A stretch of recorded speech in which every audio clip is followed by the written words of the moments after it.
Praise the Lord, everyone. This is Evangelist Walesa Norris, and I am coming to you guys today with my message of today. And my message of today is when God closes a door, no one can open it, right?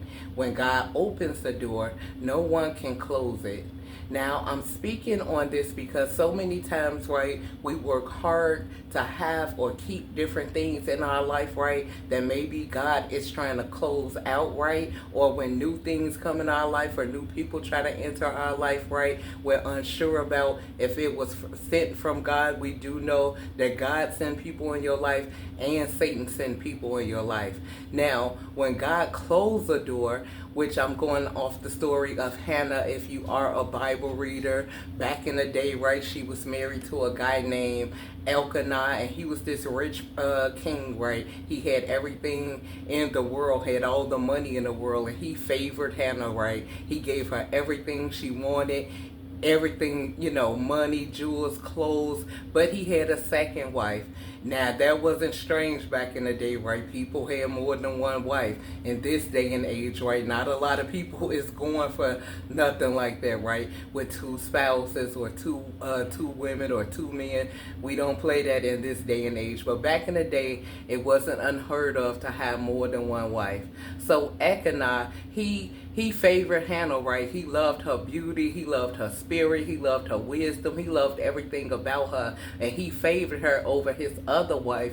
The Bible tells us, right? If he gave his other wife one thing, right, he would give Hannah double, triple what he gave his other wife, right? Just to let her know that she was the special one, the one that he loved, right? Now, we don't know if he really loved Peninnah, if I'm saying her name right, right? We don't know if he really loved her that much, but she was not barren, right? She was able to have kids, and she had many of his children. And back in the day, when you had a child, right, that made you feel special, like you got a bloodline to live for, right? And kids that's going to take on your name or your throne to come behind you, right? We see that in this day and age to this day, right? When we see our kids, those of us who love our kids, right, and look at our kids with joy and wonder what they will become one day, right, and pray and hope that the Lord make them somebody special or great one day, or even if they're not special or great, right, but they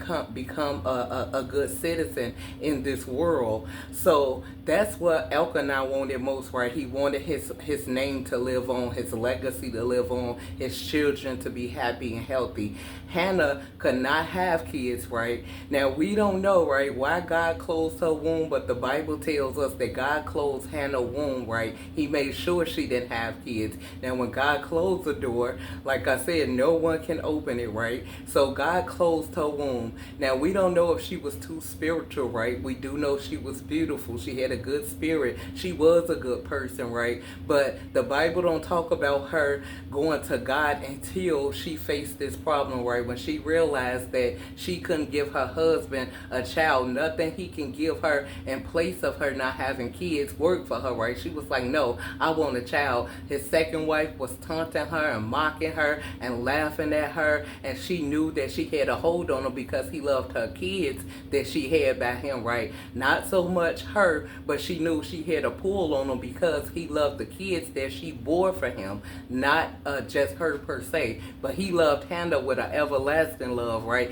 It was nothing Hannah could say or do. She was beautiful to look at, beautiful to talk to, but she just couldn't have kids. When she realized, right, who God was, right, and he was a miracle working God, and she knew that God is the one who can help her bear kids, that's when she came to the conclusion, I have to seek God. So sometimes God knows that he sent us in this world, maybe with beauty, maybe with money, maybe with looks, maybe with families, but it is something that we're going to need from God, right? A problem that for him to work out. The people we around can't work it out, right? The people we know can't work it out. The strangers we meet can't work it out. Only God can do it, right? Hannah came to this conclusion that, okay, I don't know why God closed my womb, right? But like I said, maybe because he knew that she had everything, she thought she had everything, right? But everybody know, no matter how pretty you are, how rich you are in status, right?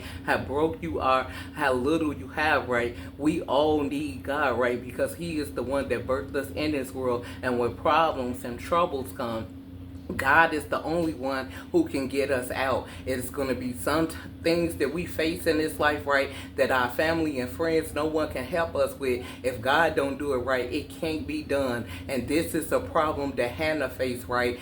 If God didn't open her womb and help her to bear children, she would not have a child. And her mocking, her bitterness will continue, right? Because she knew that this other lady had something over her that she could not give her husband, which was kids to live on in his name. And now he loved her and favored her, but even he couldn't console her sadness, right? So she started going to the church week after week, year after year, praying to God, right? The Bible tells us that she was crying so bad that the priest came and seen her at the stool of the church, like, why are you crying like this? Like, are you drunk? He thought she was drunk, right? Because you couldn't even understand her words. That's how deeply hurt she was. Now, you know she had to be devastated. And she was like, I am not drunk, right? The Lord has closed my womb and I'm trying to bear a baby. The priest felt bad for her and prayed for her, right? He said, you will conceive a child, right?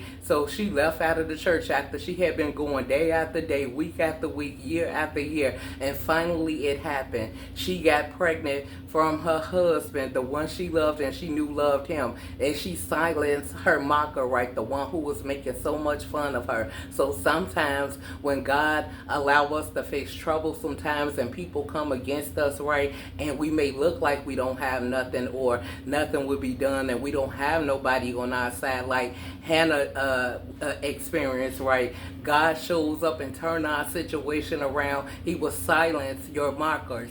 So if God don't open the door won't be open. If God shuts the door, if God shuts the door, can't nobody open your door. You want to remember that when you're going through hard times and everything is going good, but it's going to be some type of problem or some situation you face where you're going to need God. You're going to have to humble yourself. Hannah, she could have got angry at God and said, why you choose her and not me? You know I love my husband. My husband loved me. This lady is taunting me. This lady is mocking me. So sometimes God allow your mockers to think that they got over on you or their plans will succeed, only for them to fall in the same pit they dig for you. We see this with Judas, right? He was a disciple of God, right? And by him being in charge of the money while he walking with the disciples, eventually temptation got to him, right? He like, why do we take our money and help other people, right? He started believing that, man, I can buy some land, I can build buildings. He was thinking of real estate and just thinking of all these things, right? Without working for it, without asking God, how can he branch off? Yeah, it's cool to be a disciple, God. I want to love the Lord, but I want to live bigger, do bigger things, right? I'm sure God would have honored that, right? God don't have a problem with you having money or having things, right? He just have a problem when you have the love for money and not him, because if you love money more than you love God or anyone else, right, you're willing to do anything to hurt somebody to get it. Now, this is what Judas did, right? Instead of him going to God or let him know, God, I'm having these, these feelings, or I'm not thinking right. Let me pray some more. I see Jesus out here praying all the time. Let me pray about doing the right decision, or see how God can let me branch off and start my own business or something. Because God will give you the ideas, right? If God wanted you to have a certain amount of money, right, he will give you the ideas, or he will bless you with it, or send someone to give it to you. But Judas didn't do that, right? He decided we got to do away with Jesus, not knowing that the plan he put in action to sell Jesus out for 30 silver coins, they said, right? So he can buy him land, right? He didn't know what motion, what action he put into play, right? And what karma was going back. Like with some of us, right? Whether we children of God or you just a good person, when people go against you and put up demonic plans and plot all these evil, right? They have no fear of the Lord, right? Because the fear of the Lord will hit you, right? Wisdom will hit you, right? God hates arrogance. God hates pride, right? God don't like deceptive things, right? God don't like you doing evil things to hurt other people. You can go to him, work for it, right? If it's meant for you, then God gonna make a way for you to have it. But if you're trying to take shortcuts and hurt other people to get what you want, right, it's not gonna end well for you. You don't know what actions you just didn't put into place, like Judas didn't know, right? But it didn't hit Judas until after he realized, I sold Jesus Christ out to get killed, right? And Jesus said, better that man was never born for the man who betrays the Son of Man. Now the land, to tell you how powerful God is, the land that Judas was planning on buying with the money after betraying Jesus, right? They said no one has lived on that land since he did that, right? Everyone knows or think that the land is cursed. This is the land that the man was going to buy after betraying Jesus Christ, who was God himself, over some money, right? So not only did not end well for Judas, right? He ended up committing suicide. No one bought the land. No one has ever lived on the land. And now scholars say that it's a land for the dead, right? People are being buried there. But